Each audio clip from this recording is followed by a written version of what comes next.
High, আমি Yashica আর আপনারা শুনছেন স্টোরি টেলিং উইথ ইয়াশিকা। আজকের বিশেষ নিবেদন তোমাকে পেতে চাই।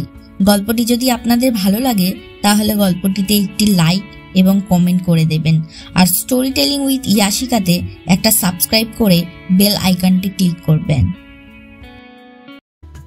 শুভ মহালয়া। ভোর তখন প্রায় 3:58 AM। সঞ্জয়বাবু উঠে পড়েছেন।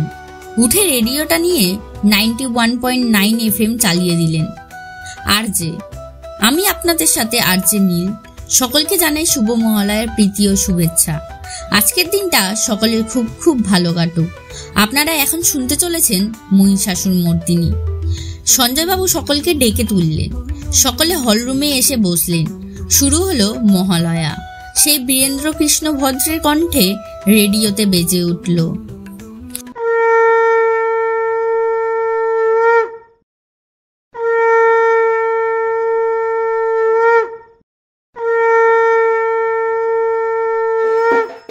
আশ্বিনের শারদ প্রাতে বেজে উঠেছে আলোক মঞ্জির।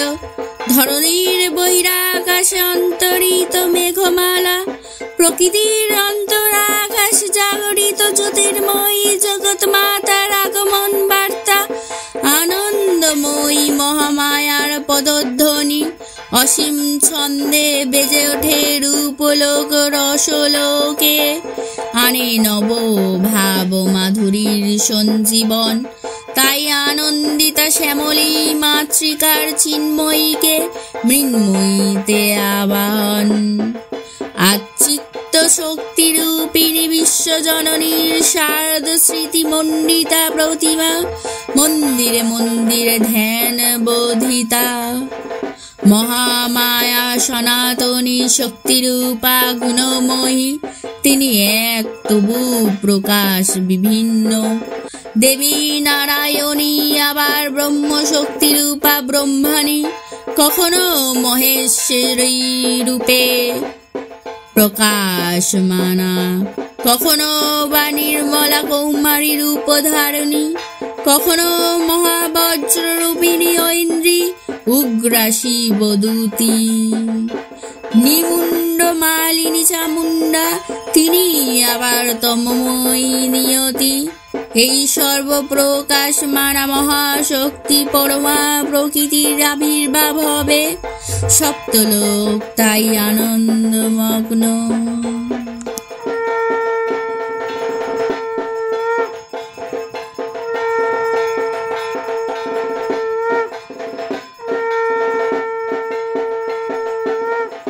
ওনার কণ্ঠ শোনার সাথে সাথে সকলের গায়ে কাঁটা দিয়ে উঠল। মহালয়া শেষ হলে সঞ্জয়বাবু আর অখিলবাবু দুজনে চলে যায় গঙ্গায় তর্পণ করতে, আর দুই গিন্নি চলে যান সংসার সামলাতে, আর দুই যুগল চলে যান ছাদে। মহালয়ার এই পূর্ণ প্রভাবে দুজনে চায় ব্যাপারটাকে উপভোগ করতে। পিতৃপক্ষের অবসান আর মাতৃপক্ষের সূচনা। মা আজকে এই ধরনীর বুকে নামলেন কৈলাস থেকে। এই ব্যাপারগুলোকে ওরা দুজন খুব উপভোগ করে, ভালো লাগে ওদের বেশ। আর এক সপ্তাহ পর পুজো। আজকে মহালয়া, তাই ওরা দুজন চায় ওদের প্রথম মহালয়ার ভোর একসাথে উপভোগ করে কাটাতে। দুজনে পাশাপাশি দাঁড়িয়ে প্রকৃতির সৌন্দর্যটাকে উপভোগ করছে। ভোরের স্নিগ্ধ শীতল বাতাস ওদের দুজনকে ছুঁয়ে যাচ্ছে। ওরা দুজন চোখ বন্ধ করে প্রাণ ভরে নিঃশ্বাস নিচ্ছে। একে অপরকে জড়িয়ে ধরল কিছুক্ষণের জন্য। দুজনেরই ভীষণ শান্তি লাগছে। এই বছর মহালয়াটা যে এত সুন্দর কাটাবে কখনো তারা ভাবেইনি। এটাও ভাবিনি যে দুজন দুজনকে তারা এত কাছে পাবে, একসাথে কাটাতে পারবে দিনটা, এভাবে শুরু করতে পারবে মহালয়ার সকালটা। দুজনে একে অপরকে কাছে পেয়ে আপ্লুত। মহালয়ার স্নিগ্ধ সুন্দর মিষ্টি একটা সকাল কাটানোর পর ঈশা এবং ঐশী দুজনে ছাদ থেকে নেমে আসে।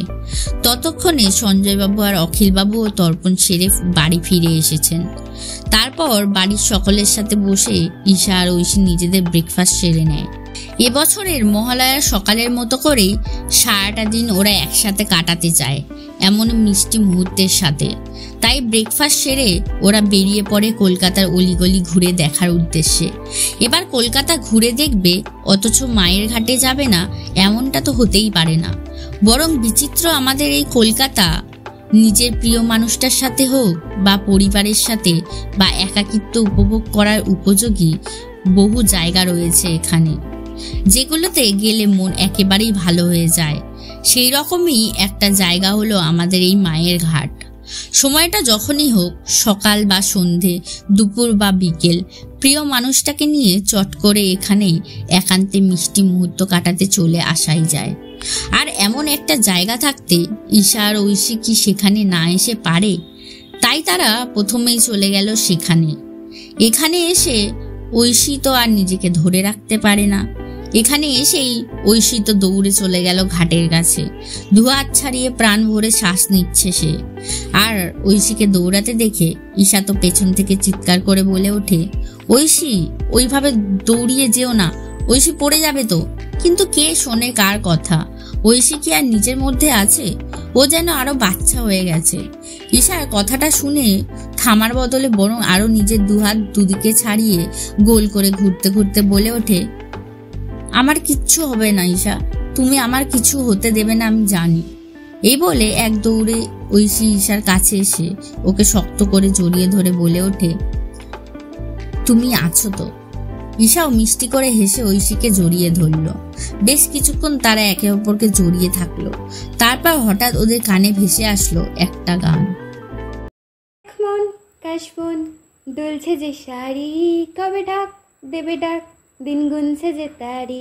দেখ মন কাশবন দুলছে যে শাড়ি, কবে ডাক দেবে ডাক, দিন গুনছে যে তারি। শিউলি মাখা গল্প আগমনির সুর, কুমোরটুলির গন্ধ ছড়ালো, বলো বলো দুগ্গা এলো, বলো বলো দুগ্গা এলো, বলো বলো দুগ্গা এলো, দুগ্গা এলো, দুগ্গা এলো, বলো বলো দুগ্গা এলো, দুগ্গা এলো, দুগ্গা এলো। গানটা শুনেই ওরা একে অপরকে একটু ছেড়ে দাঁড়িয়ে দেখলো দূরে কিছু ছেলে মেয়েদের একটা গ্রুপ গোল হয়ে ঘাটে একপাশে বসে গান করছে। সম্ভবত ওরা কলেজ স্টুডেন্ট। মহালয়ের এই সকালে ওরাও মেতে উঠেছে নিজেদের মতো করে মহালয়ের দিনটাকে আরো সুন্দর করে তুলতে। ঈশা আর ঐশীরও বেশ ভালো লাগলো ব্যাপারটা। ওরাও এগিয়ে গেল ওদের কাছে।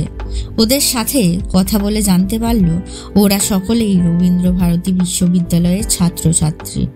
ঈশা ও ঐশীর মতো ওরাও বন্ধুরা মিলে আজকে মহালয়ার দিনে কলকাতাটাকে ঘুরে দেখবে বলে বেরিয়েছে। আর প্রথমেই তারাও এসেছে এই ঘাটেই, এই স্নিগ্ধ সুন্দর মনোরম পরিবেশটাকে উপভোগ করতে। ঈশা, তোমাদের সাথে কথা বলে অনেক ভালো লাগলো। আমরা কি এখানে তোমাদের সাথে আড্ডা, গান বাজনায় যোগ দিতে পারি? মিষ্টি করে হেসে বলল। তারা উত্তর দিল, কেন নয়, অবশ্যই যোগ দিতে পারো। তোমরা থাকলে আমাদেরও ভালো লাগবে। গ্রুপের মধ্যে একটি ছেলে উত্তর দিল। তারপর ঈশা আর ঐশী মিলে যোগ দিল ওদের সাথে। এক এক করে গান হতে থাকলো। আর ওরা সকলেই মিষ্টি গানগুলোর সাথে সাথে ঘাটের মনোরম পরিবেশটা উপভোগ করতে লাগলো। যেহেতু দিনটা ছিল মহালয়া, তাই তারা ঠিক করেছিল প্রতিটা গানই হতে হবে বাংলা গান। সেই মতোই চলতে থাকলো ওদের গানের আড্ডা। এইসবের মাঝেই আমাদের ঈশার মনে কিন্তু চলছে অন্য কিছুর ভাবনা। বাড়ি থেকে বেরোনোর আগে থেকেই ঈশা প্ল্যান করেছিল যে ঐশীকে আজকে স্পেশাল কিছু সারপ্রাইজ দেবে। এইসবই ভাবছিল ঈশা বসে বসে যে কিভাবে সারপ্রাইজটা এক্সিকিউট করবে ঐশীর কাছে। ঠিক তখনই ওর মনে পড়ল ওরা যখন ঘাটের দিকে আসছিল তখন ও দেখেছিল ঘাটের পাশেই একটা বাচ্চা ছেলে একগুচ্ছ গোলাপ ফুল বিক্রি করছে। তো যেই ভাবা সেই কাজ। ঈশা আর একটুও দেরি না করে আস্তে আস্তে ঐশীর পাশ থেকে উঠে চলে যায় ঘাটের বাইরের দিকে। আর ঐশী তো চোখ বন্ধ করে গানে বিভোর হয়ে ঈশার কথাই ভাবছিল। ওদের কাটানো সুন্দর মুহূর্তগুলো মনে করছিল চোখ বন্ধ করে। তাই তার পাশ থেকে উঠে চলে যাওয়ার টের পেল না ঐশী। এদিকে ঈশা তো ঘাটের বাইরে এসে সোজা চলে গেল সেই বাচ্চা ছেলেটার কাছে। ওর থেকে একগুচ্ছ গোলাপ আর একটা জুঁই ফুলের গাছড়া নিয়ে নিল। তবে শুধু কি ফুল দিলে চলে? প্রেমিকা মাত্রই তো গোলাপের মতো সুন্দর আর চকলের মতো মিষ্টি। তাই নিজের মনের মানুষদের কিছু দেওয়া হোক আর না হোক, এই গোলাপ আর চকলেট দেওয়া কিন্তু আবশ্যক। তাই আমাদের ঈশাও আর দেরি না করে পাশের দোকান থেকে চকলেটটাও কিনে নিল। আসার সময় ওই বাচ্চা ছেলেটাকেও একটা বড় চকলেট নিয়ে এসে দিল। চকলেটটা পেয়ে ছেলেটা অনেক খুশি হয়, একগাল হাসি নিয়ে বলে, থ্যাংক ইউ দিদি। ঈশা ওর মাথায় হাত বুলিয়ে চলে আসে। তো ঈশা একদম প্রস্তুত ঐশীকে স্পেশাল সারপ্রাইজ দেওয়ার জন্য। এক্সাইটমেন্টের সাথে এগিয়ে গেল ঘাটের দিকে। ওইদিকে তো গান শেষ আর ঐশীও ফিরছে নিজের জগতে। কিন্তু এ কি, ঈশা কোথায়? ঐশী তো চোখ খুলে ঈশাকে দেখতে না পেয়ে উঠে দাঁড়িয়ে এদিক ওদিক খুঁজতে থাকে। ঐশী দেখতে না পেলেও আমাদের ঈশার কিন্তু সবটাই দেখতে পাচ্ছে আড়াল থেকে, আর তার দুষ্টু বুদ্ধিতে খিলখিল করে হেসে উঠছে। ওকে না দেখতে পেয়ে ঐশীর চঞ্চলতা দেখে ঈশা বেশ খুশি হয়েছে। আর ঐশী তো বুঝে গেছে যে ঈশা আবার ঠিক সেদিনের মতো করে ওকে ভয় দেখাচ্ছে। আমাদের ঐশী কি বোকা নাকি? পেছন থেকে ঈশা জোরে চিৎকার করে ডাকলো, ঐশী, ঐশী। এবার ঈশার গলা শুনে পেছন ঘুরে তাকালো, দেখলো ঈশা হাতে একগুচ্ছ লাল গোলাপ নিয়ে দাঁড়িয়ে আছে। ঈশা ঐশীর দিকে গুটি গুটি পায়ে এগিয়ে আসে। ঠিক তখনই গানের দল গান ধরে, মন একে একে দুই, একাকার আমি তুই, আর না চোখ ফিরিয়ে একটু হাস, নেই মনে কি কিছুই, তোর ঠোঁটের ডানা ছুঁই, মিলবে সব জীবনের ক্যালকুলাস, স্মৃতিরা গেছে পরবাস, কথারা হয়েছে নিঝুম, এ বুকে তবু 12 মাস ভালোবাসারি মরশুম, ভালোবাসারি মরশুম। ঈশা হাঁটু গেড়ে বসে ঐশীর দিকে লাল গোলাপের গুচ্ছটা দুহাত দিয়ে বাড়িয়ে বলে, কি বলবো জানি না। কাল রাতে অনেক ভেবে ভেবে একটা ডায়েরিতে গুছিয়ে কিছু কথা লিখেছিলাম, আজকে তোমায় বলবো বলে। সকালে আসার আগে আরো ভালো করে সাজিয়ে গুছিয়ে নিয়েছিলাম মনের কথাগুলো, কিন্তু তোমার সামনে আসলেই আমার সব কথা কেমন যেন হারিয়ে যায়। কি বলবো বুঝতে পারি না, সবকিছু এলোমেলো হয়ে যায়। হার্টবিট কেমন যেন বেড়ে যায় তোমার কাছে এলেই। এখনো সেটাই হচ্ছে, কিন্তু তাও আজকে আমায় বলতেই হবে মনের কথাগুলো তোমায়। যদি আজ না বলি হয়তো আর কোনোদিনও বলা হবে না। বলা হবে না আমার মনের যে কবিতা তার উপমা তুমি। আমার চোখে যে স্বপ্ন তাকে সম্পূর্ণ জড়িয়ে তুমি। আমার সকাল সন্ধ্যা রাত্রি জুড়ে শুধু তুমি আর তুমি। প্রতিটি ক্ষণ প্রীত, প্রতিটি মুহূর্ত, যতক্ষণ বেঁচে আছি থাকতে চাই তোমার পাশাপাশি। বলতে চাই সব সময় ভালোবাসি, ভীষণ ভালোবাসি তোমায়। ঐশীর চোখের কোণ দিয়ে খুশির অশ্রু ঝরে পড়তে লাগলো। ঐশী ফুলগুলো নিয়ে ঈশাকে শক্ত করে জড়িয়ে ধরে বলল, আমিও তোমায় অনেক অনেক অনেক ভালোবাসি ঈশা। পাশে বসে থাকা গানের দলের ছেলেমেয়েগুলো হাততালি দিয়ে ওদের অভিনন্দন জানায়, আর একজন চেঁচিয়ে ওঠে, আরে গান ধর গান ধর, একটা রোমান্টিক রবীন্দ্রসঙ্গীত গান ধর রে এই দুই প্রেমিকের জন্য। আজ এই মায়ের ঘাট আবারও সাক্ষী থাকুক আরো এক যুগলের ভালোবাসার। এই মুহূর্তে একজন গান ধরে, আমারও পরানো যাহা চায় তুমি তাই, তুমি তাই গো, আমারও পরানো যাহা চায়, তোমা ছাড়া রে জগতে মোর কেহ নাই, কিছু নাই।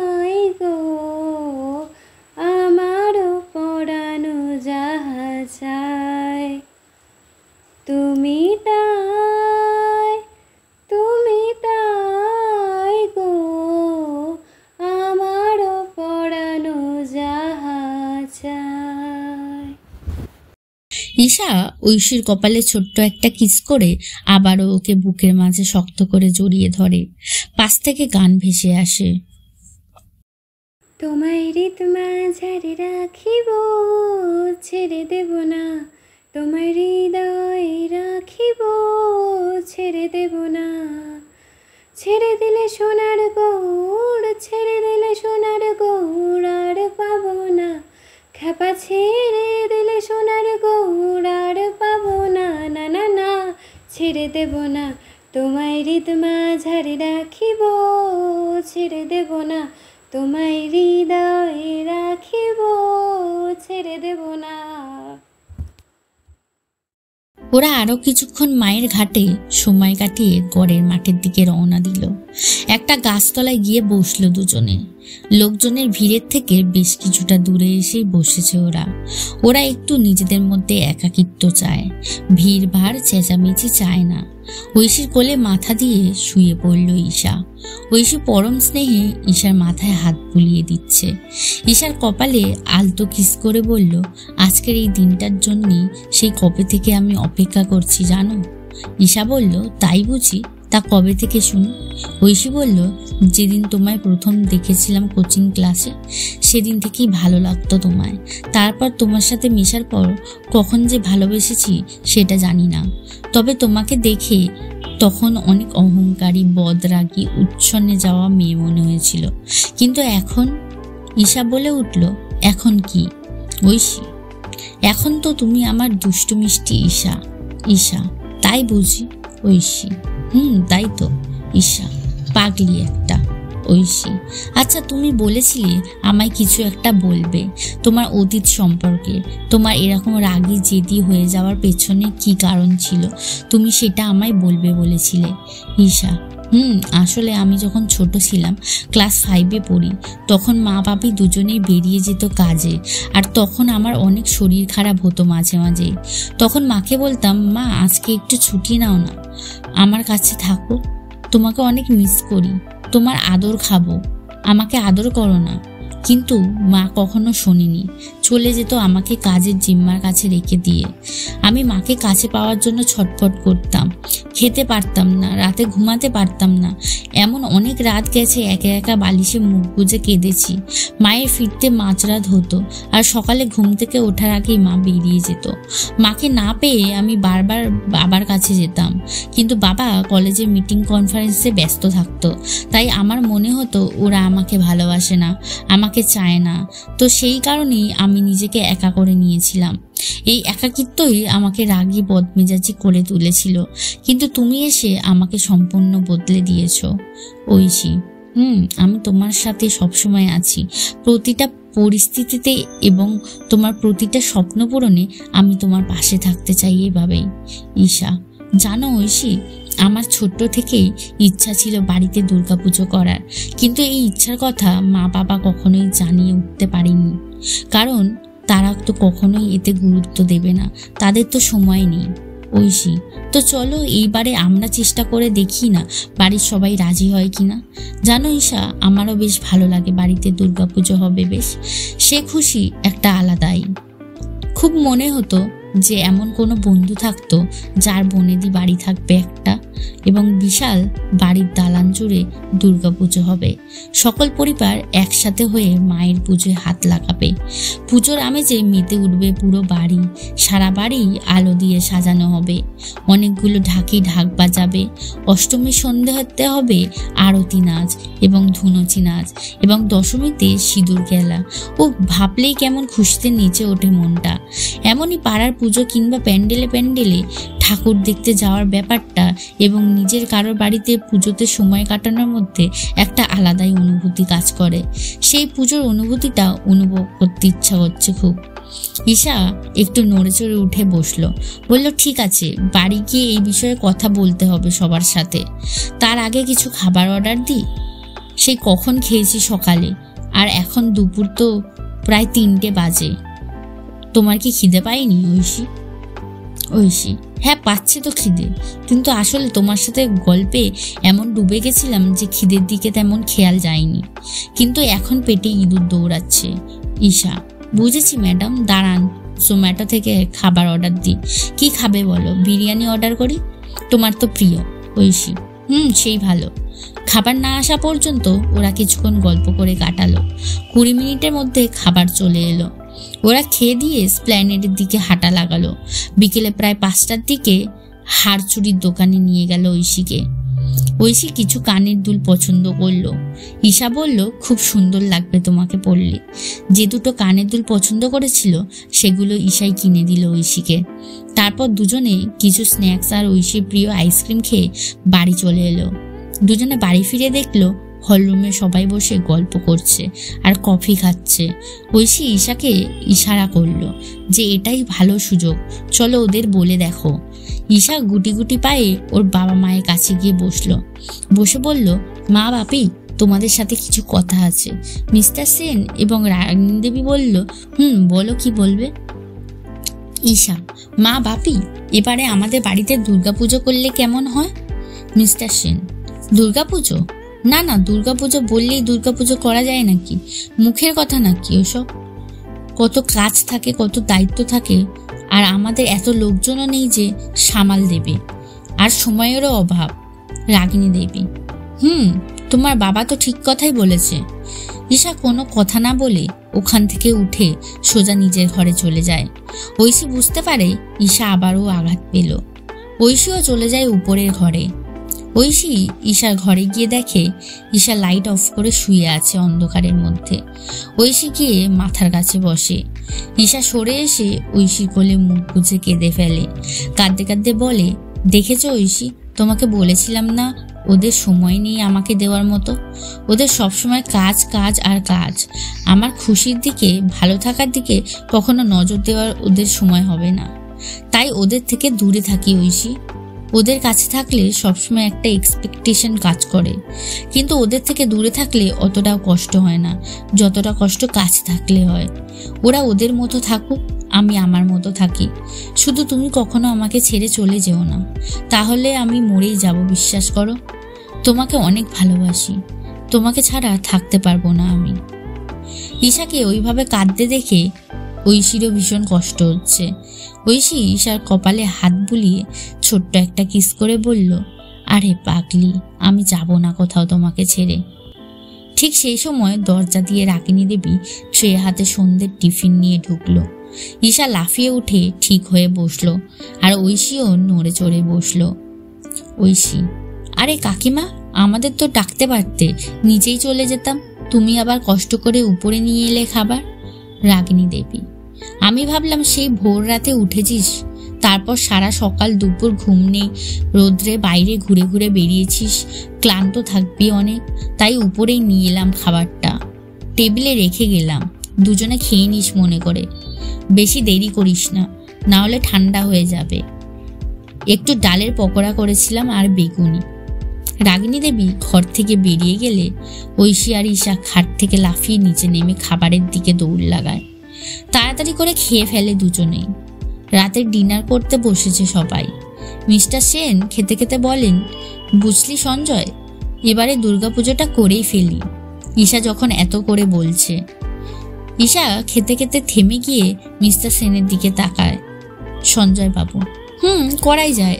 তোমার কলেজের কলিগদের পরিবারদের ডেকে নিও, গ্রামের সবাইকেও, আর আমিও আমার চেনা জানা কিছু জনকে 1 সপ্তাহের জন্য ডেকে নিই। সবাই এক একটা করে দায়িত্ব নিয়ে নিলে হয়ে যাবে সব কাজ সুষ্ঠুভাবে। ও নিয়ে চিন্তা করিস না। ঈশা খাবার ফেলে উঠে গিয়ে বাপিকে পেছন থেকে হাঁক করে বলে, thank you Bapi, thank you so so so much. Mister Sen: thank you দেওয়ার হলে তোমার মাকে দাও, আমাকে নয়। তোমার মা বলল বলে রাজি হলাম। ঈশা ওর মায়ের কাছে ছুটে গিয়ে জড়িয়ে ধরে। থ্যাংক ইউ মা। মিস্টার সেন এবং রাগিনী দেবী দুজনে আজকে খুব আপ্লুত। এতগুলো বছর পর এই প্রথম ঈশা মিস্টার সেন এবং রাগিনী দেবীকে জড়িয়ে ধরলেন। মিস্টার সেন: আচ্ছা আচ্ছা হয়েছে, এবার খেয়ে নাও। কাল পুজোর কেনাকাটা করতে বেরোতে হবে তো। আমাদের কুলপুরোহিতকে খবর দিয়ে দিচ্ছি আজকেই ফোন করে। উনি কাল সকাল সকাল এসে সব নিয়ম কানুন বলে যাবেন এবং ফর্দ দিয়ে যাবেন। আর কাল কুমোরটুলিতে গিয়ে ঠাকুরও বায়না দিয়ে আসবো। নাহলে প্রতিমাও আর পাওয়া যাবে না। কি বলো সঞ্জয়? সঞ্জয়: নিশ্চয়ই, কাল তুমি আমি গিয়ে বায়না দিয়ে আসবো। ঈশা আর ঐশী: বাপি, আমরাও যাব। সঞ্জয়: আচ্ছা আচ্ছা, সে যাস খন, এখন গিয়ে শুয়ে পড় তাড়াতাড়ি, কাল সকাল সকাল উঠতে হবে। দুজনে খেয়ে ঘুমাতে চলে গেল।